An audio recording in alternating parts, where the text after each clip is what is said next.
Hi, it's Mark Owen from Moose, Marketing and PR, the editor of Punchline magazine, and welcome to Punchline Talks, the business breakfast briefers, where each week I invite a panel of experts to review the morning newspapers, find out what's going on in their own individual businesses and and finally, what's caught their eye in this week's Punchline. And I hope if you like the show, please like, share, and subscribe. So let me introduce you to the panel. We've got Simon Ford, CEO of Allstone and Speedy Skips, proud owner of 5,000 skips and a 98% recycling rate. We've got David Owen, Chief Executive of GFirst LEP, Ian Mean, Gloucestershire Director of Business West, ex-editor of the Citizen newspaper, Echo, Western Daily Press, and lots of other papers, I'm sure. And finally, not least, Sam Holliday, Development Manager for the Federation of Small Business and the West of England, ex-editor of the Bath Chronicle newspaper, and I've got down here the Bath Star and Somerset Guardian, because I just thought I'd choke those into the mix as well, because as you know, I work for those papers as well. So before we start, I'm going to just quickly share the screen. Let's run through the paper headlines today, courtesy of the BBC. The Daily Mail, meltdown in Downing Street. I love the shot. It looks like he's behind bars there. The Guardian, PM hit by number 10 Exodus as 4 aides quit in one day. The Eye, Johnson's top team quits number 1 en masse. Ouch! Says it all really, says the Sun. Perfect storm, says the Metro. The Times, Britain's facing biggest drop in living standards. The Mirror, they're all laughing at us. I don't think so. The Financial Times, household budgets suffer biggest blow in 3 decades. The Daily Express, tighten your belts, Britain in grip of the biggest squeeze ever. The Daily Telegraph, the big squeeze. Not sure on that graphic, not sure it works, but there we go. And the Daily Star, give us all your money or the knickknacks get it. And that leads us very nice to Mr. Knickknack himself, Ian Mean. I'll take that. What have you picked out for us? I'll take that as a compliment. I meant it as a compliment. Mark. I want to talk about politics. My old paper, the Daily Mail, you've shown the front, meltdown in Downing Street, with that great picture on the front by Nigel Howard, which is in several of the papers, of Boris leaving Downing Street. One of the people who went last night is an ex-Daily Mail associate editor called Jack Doyle, very, very good journalist. Was all that planned? I can't see it. I think what probably happened is Boris's advisor, Munira Mirza, quit earlier in the day, and then suddenly it was like the pack of cards, literally. They all started falling. Would you want to do that job? Any of those jobs? I would doubt it personally. There's the Times have got a good story on politics today. Alex Chalk, now Cheltenham MP, according to the Times, Boris had to persuade him not to quit over the party scandal. It's quite a good story on the Times. That's exclusive to them. And I was interested in James Forsyth's column in the Times. Now, James is political editor of The Spectator. He's also the husband of Allegra Stratton. Of course, it was the first fatality, let's say, of Downing Street. And he's written a very good column.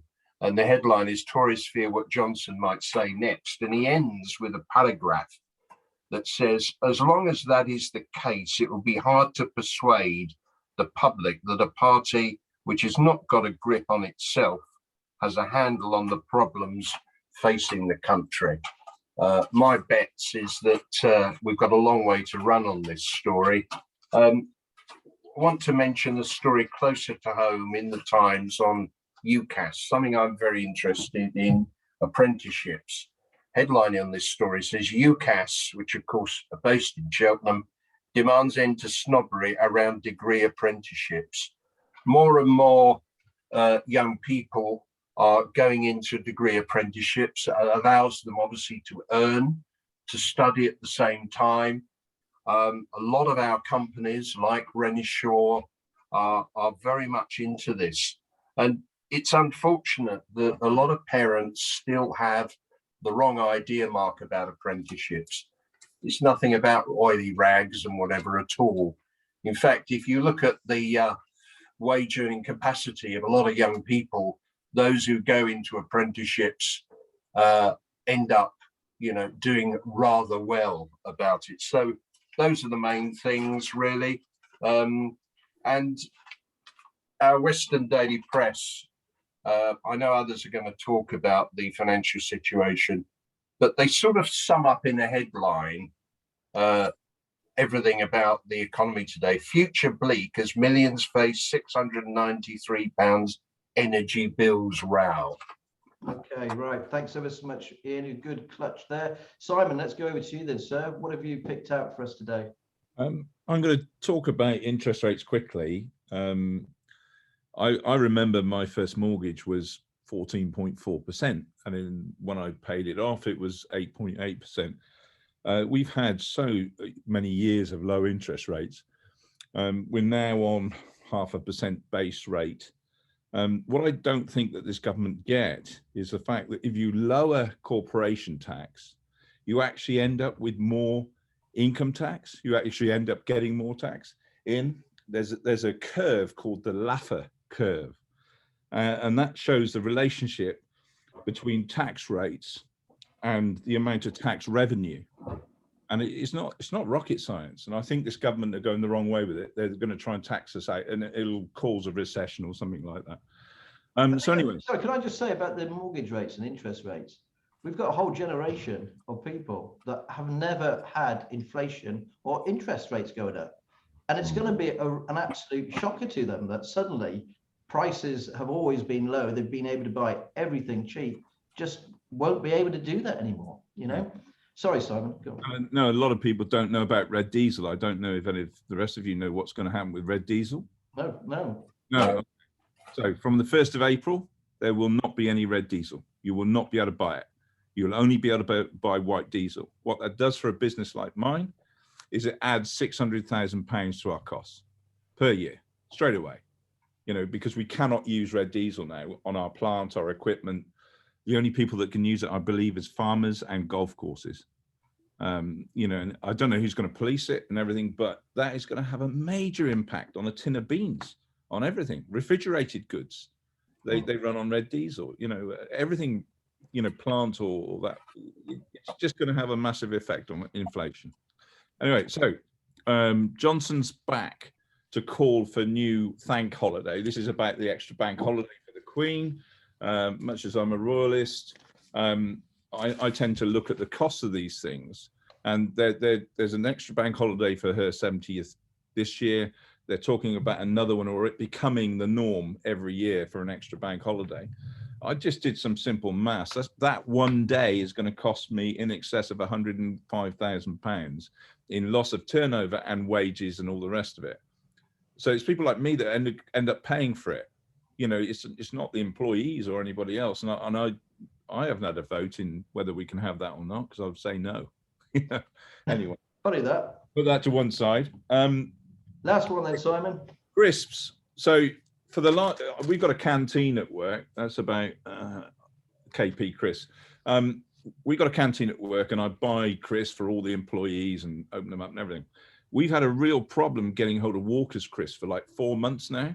And I was in Brooker's the other day, and there was 2 Walker's employees in there, and I grabbed them and I said, "What the hell has gone on with your business? Because we cannot get crisps, supply chain issues, what's going on?" And they said that they'd implemented a new IT system and the whole thing had crashed. And they're just getting back on their feet now, and they're just getting production in. Now you've got KP who have been hacked by cyber attacks. And it says here, businesses should not have to suffer the effects of cyber attacks with a prevention first and AI-driven approach. Malware can be stopped in its tracks. The problem is it's literally gone into their system and cut the whole production down. So KP are in problems at the moment. Walkers are just coming out of it and just get. I tell you what, mate, I think it's crunch time for these crisp manufacturers. And that leaves me very nice if Ian or Sam could think of a title for that as well. That's what we do. We brainstorm these. What do you say, mate? It's the new credit crunch. Very good. Ian?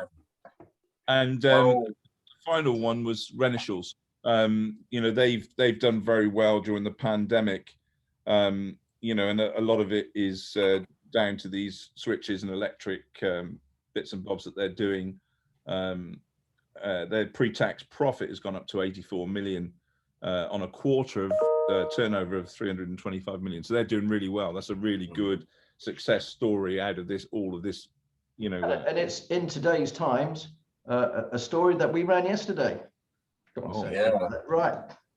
Things swiftly on. Thank you, Simon. I can't resist that. I couldn't resist it. David, thanks ever so much for joining Punchline Talks. I've been trying to get you on this show for like 19 years. So at long last, you're here. Thanks ever so much for joining us. What have you picked out from the papers, please? I was just going to say, where Punchline goes, the Times follows, doesn't it, Mark? That's what happens in life.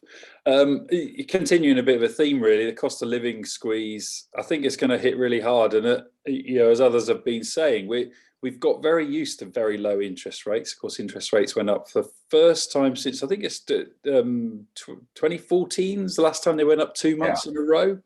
And I think that's really going to start hitting people. I think we've got so used to low interest payments on mortgages. And that's not to say, of course, that we've not got this whole generation of younger people who've got no hope in hell of ever getting a mortgage and an impending housing crisis coming. But you add that on to the fuel bills going up. So and there's some confusion over this. You know, this £693 a year figure that it's going to go up by, actually for a lot of people it's going to be significantly more than that. Their fuel costs are going to go up by. It's more like £1,200 on average or something like that. It's simply the lowest rate that's gone up by £700. Inflation going through the roof is at 5.4% at the moment. It's tipped to get to 7%. I don't remember the last time we had inflation at that kind of level. And you would have seen a campaign a couple of weeks ago to look at actually what's the impact of inflation on different income levels. Really interesting piece of work. And Office of National Statistics, easy to say, are now looking at that, about what the impact of inflation actually is on people on different earning levels, and it hits poorer people far more than it hits wealthier people. So I think we've got a bit of a perfect storm happening in 2022. Just as we all think we're coming out of pandemic and life's going to get back to normal, now all of these costs are starting to hit, and I think that's going to have a really big impact on people's pockets, and that's across all of the papers this morning. The other interesting one for me, I drive an electric car, is the tax gap that electric vehicles are leaving in Treasury. So as we all buy less diesel and less petrol, this year alone, it's about a £35 billion hole in tax for Treasury, and they're going to have to fill that hole somehow. So there's a Transport Select Committee that's been looking at this, and they're suggesting, again, this one's been around before, that we look at taxing on the basis of how much you drive as opposed to simply the fuel that goes in the car. So controversial on that one, of course, because it does mean that you can drive a gas guzzler of a car and only pay per mile, or you can drive a very efficient car and pay per mile. But clearly government are going to have to look at how we change taxing around transport as more and more of us drive electric vehicles, and by 2030 that'll be all of us driving electric vehicles, because we won't be able to buy diesel or petrol vehicles. No, spot on there, David. Thanks ever so much for that. Sam, okay, great to have you back on the show again, mate. What have you picked out for us? Thank you, Mark. Well, to be honest, I think what everyone says all comes together quite neatly, actually. And what David was just saying, the rest of you may not be able to see this, but behind Ian's head, we can see Sky News, and currently being interviewed is Ed Miliband.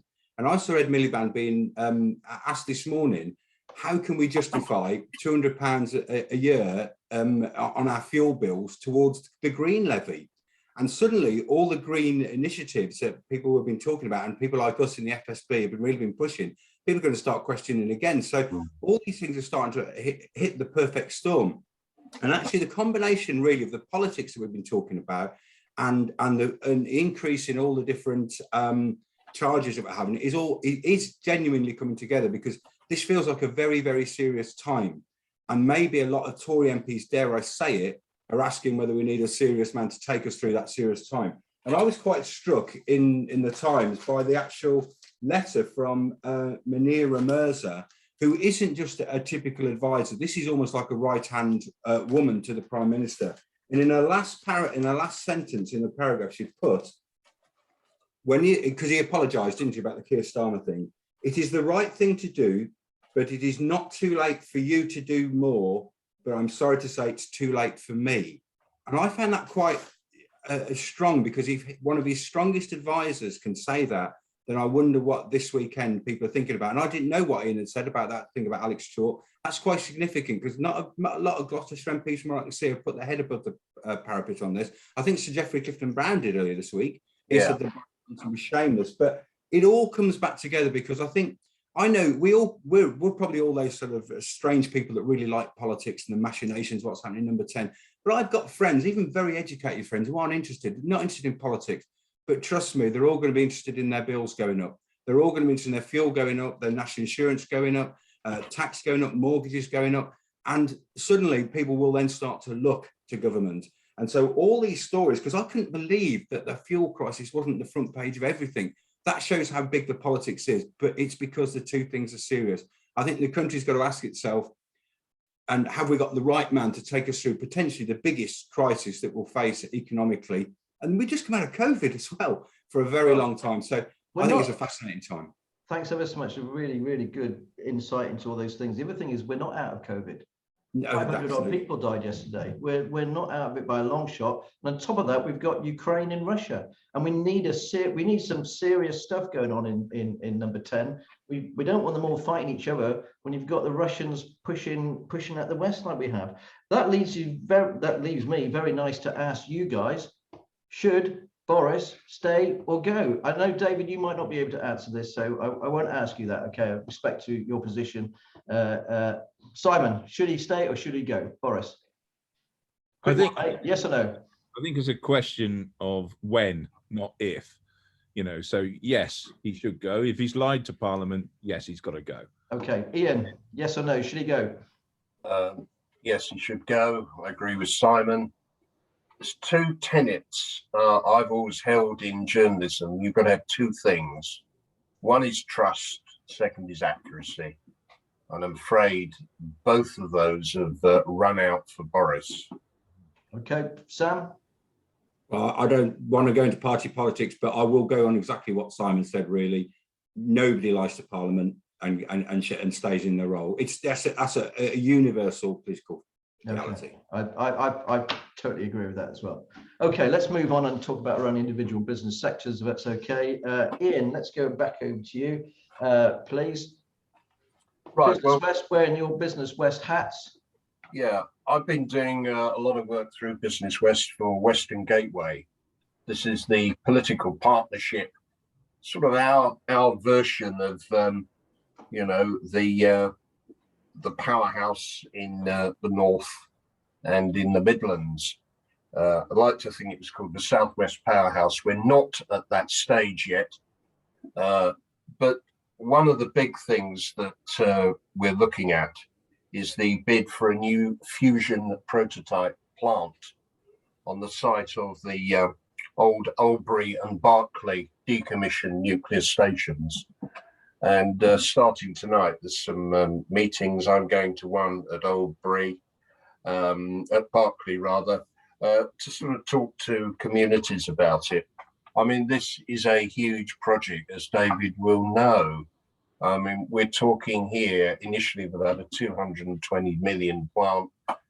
If we get this, and that we are in a bidding process where there are 5 left, and we're one of them, the potential of this in terms of jobs over the years could be well over 30,000.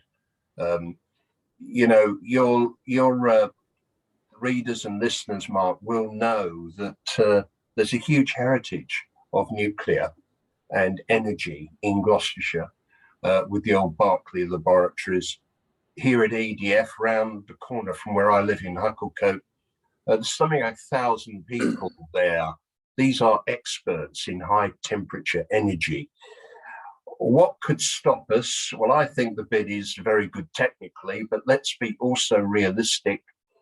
Levelling up might, because there are other bids in the north, places like Goole near Doncaster, up in Cumbria, and in Nottingham. So that's a really important situation for me. In terms of other business, I just reiterate what Simon was saying earlier. I think, many firms are going to start struggling. COVID loans have got to be paid back. I'm not saying there's going to be a bloodbath, but certainly a lot of smaller firms who don't have reserves are going to feel the pressure. On levelling up, I'm going to have a chat with the leader of the County Council next Tuesday, Mark Owen. When we met him, Mark, down at Longhope the other day, I actually talked to him about mayors. Of course, he's very much against the idea of a regional mayor. So we have lots and lots of councils in Gloucestershire, and they'll still be there, I think. Okay, thanks ever so much, Ian. Simon, obviously Speedy skips, Allstones. Last time we spoke, there seemed to have been an appearance of a shortage of skips. There was some problems getting some new equipment coming, some trucks and stuff. How's that all panning out now? It's still there. I'd just like to congratulate David, really. I've been trying to think who he looks like, and it's Colin Firth from Kingsman. I think you're there with that one, Dave. Thank you, Simon. I'll take that one. I'll take that. Yeah, we've still got issues. We've had some trucks delivered. I mean, you've got to put this in the context. We ordered these 2.5 years ago, loads of plant equipment, and because of chips, because of every excuse under the sun, we're not getting it. And we're having to order things like we did 2 years ago without even having a price on it. I mean, how can you run a business like that? You don't know what you're going to pay for in 2 years' time or 2.5 years' time when it finally turns up. It's just very difficult making decisions, based upon this sort of supply chain issues that you've got. We're doing very well. We're still very busy. Again, we've got issues around inflation and, whether or not certain companies are going to be strong enough to survive this first quarter. Going into Q2 as well. We did prior to Christmas see some of our customers unfortunately go to the wall. Midas have just gone bust this week.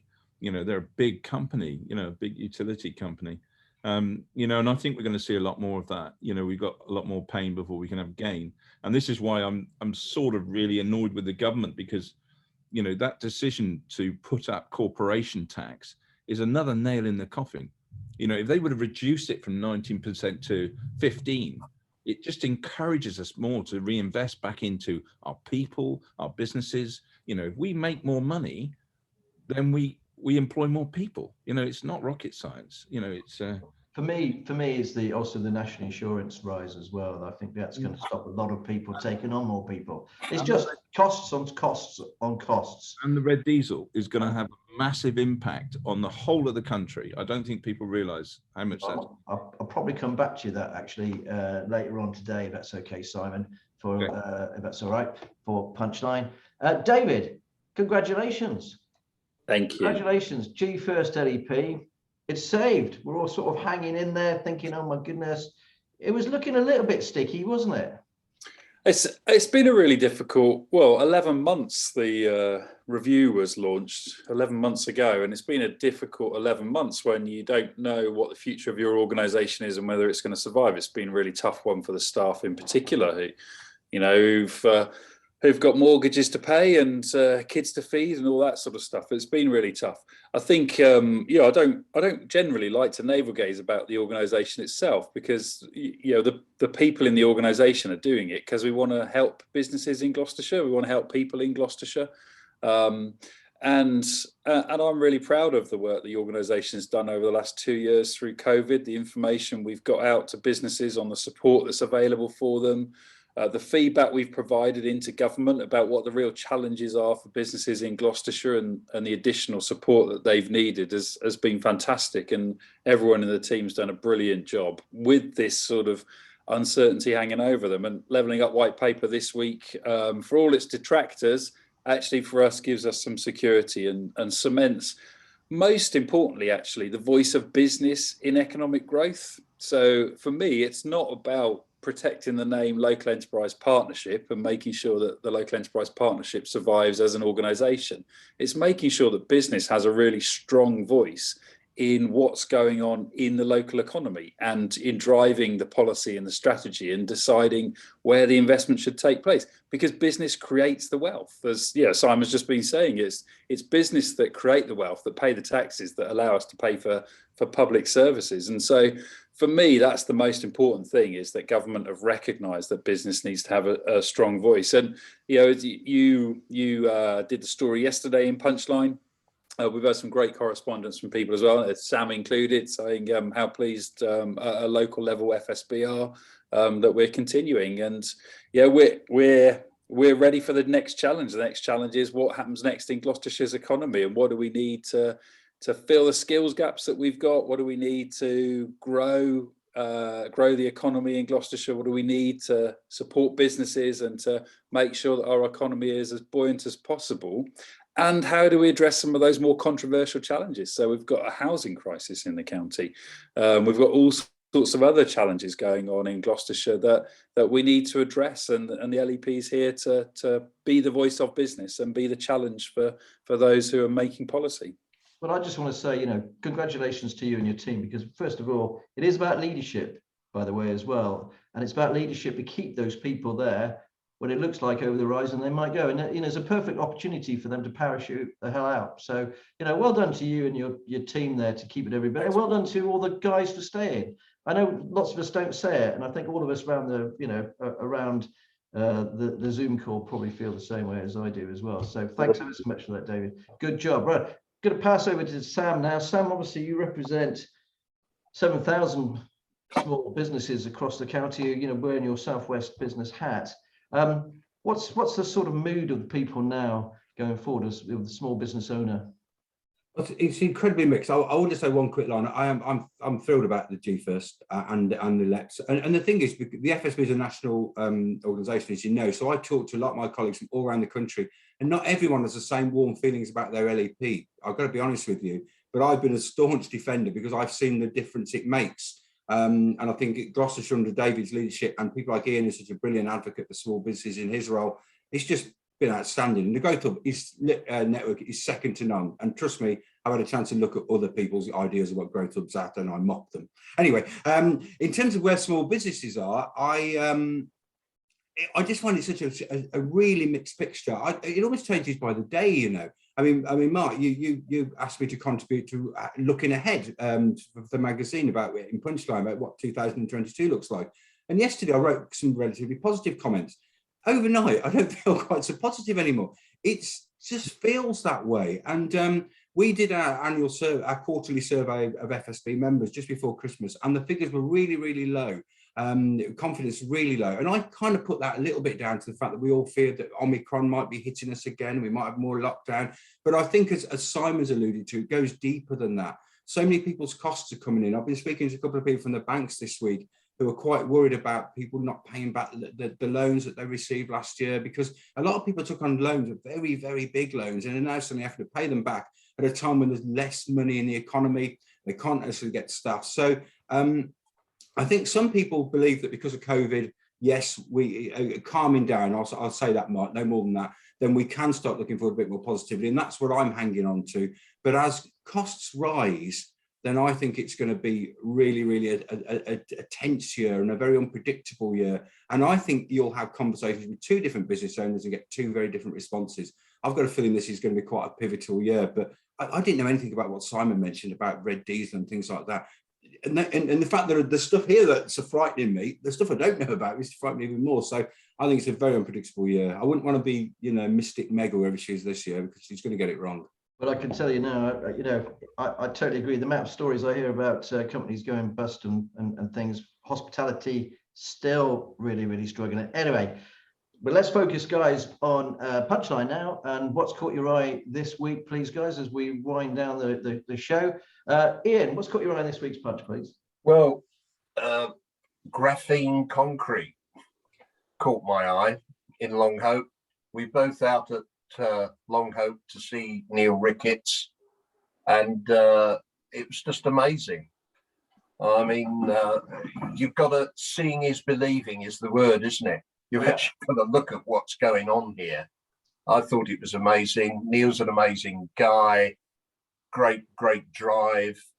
You did some really good filming there. I was quite interested in that when we got there, we had to sign about 8 forms saying we wouldn't take pictures, we wouldn't do this. It was a bit like a China situation at the Winter Olympics that's happening at the moment.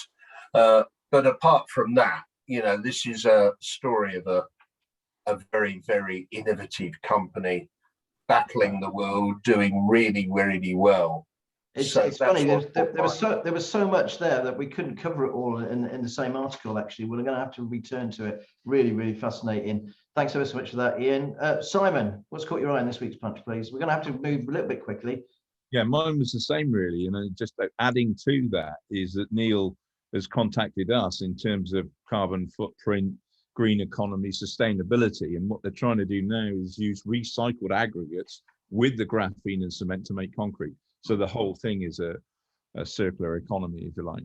So absolutely fantastic. No, that'd be great if you guys could pull that off. David, what's caught your eye in this week's Punch? Nothing really. It's all rubbish. No, there's a really good story actually about the co-op that you did yesterday. I think it was have created this new incubator for small suppliers in the food industry, and I know co-op locally have been doing this for a number of years now. Have been looking to promote more small suppliers and get more of their products into their store. The farm that makes those fantastic sausage rolls over in the Forest Lee in Cinderhill were one of their early businesses that they got into the co-op. So really good that we've got supermarkets like Co-op who are promoting more local supply. And I would recommend people go and read the story on Punchline and then making contact with the Co-op to get their products in their stores. Thank you very much. Save that bit, Dave. Sam, what's caught your eye this week, matey? Yeah, the one thing, one of the main things I love about Gloucestershire is it constantly surprises me. So I really like the story you did yesterday. I'm not a great whiskey drinker, but I was amazed that the Cotswolds Distillery, I had to write it down, will become the largest producer of English whiskey at an eventual 500,000 litres of pure alcohol per year. I didn't know this place existed, let alone that it's going to be one of our biggest whiskey providers. So I just like that about Gloucestershire. And I mean, people like David and Ian and get about so much must see it all the time. Everything surprises you. We've got everything in this county. We just don't always shout about it. So I'll raise my glass, or it won't be full of whiskey, to the Cotswold Distillery. Well, I'll tell you what, I did a story this morning, interviewed the chap who is launching his floating on the stock exchange today as well, based in Somerset. Not many people knew about those guys. That's without a shadow of doubt. Very, very quickly before we go, I've got a £20 bet for Wales versus England with the Six Nations. But one of the things I would like to show, and finally finish it, is that one of the things when I go to Cardiff and go to Wales, I like to visit the Queen's Vaults, and opposite the Queen's Vaults is the Welsh rugby union shop, and I tend to end up going there and buying quite a few bits of Welsh hats. I don't know why I actually end up picking so many up. They're all the same. They're all the same, mate. They're not. That's a different one. Hold on, I'm going to finish soon. Yeah. Mark, I've just had a phone call from Benny from Crossroads. Back, please. But then my favourite actually that I bought. This is where the Wales versus Ireland game a few years ago, where we actually trounced Ireland, and I was very drunk, and I actually said to the chap, I said, "How much is that?" He said, £8, mate. And I said, £8? I'm not going to give you £8. He said, "I'll give you £9." He said, £9. He said, "No, it's only £8." I said, "I'll give you 9." He said, "No, it's 8." I said, "I'll tell you what, I'll give you a tenner." Anyway, that's how I ended up with my hat. And finally, that least, you see it all the time. You ever see, you go to the games, there's always some numpty in the stands with these. You are that annoying person, aren't you? That annoying person. Sitting behind you is worse, trust me. Anyway, with that, there's the bell, there's the gong. Thanks ever so much for joining Punchline Talks. Great panel of guests. Hopefully, if you like the show, please like, share, and subscribe. And we'll see you again next week. Thank you very much. Bye.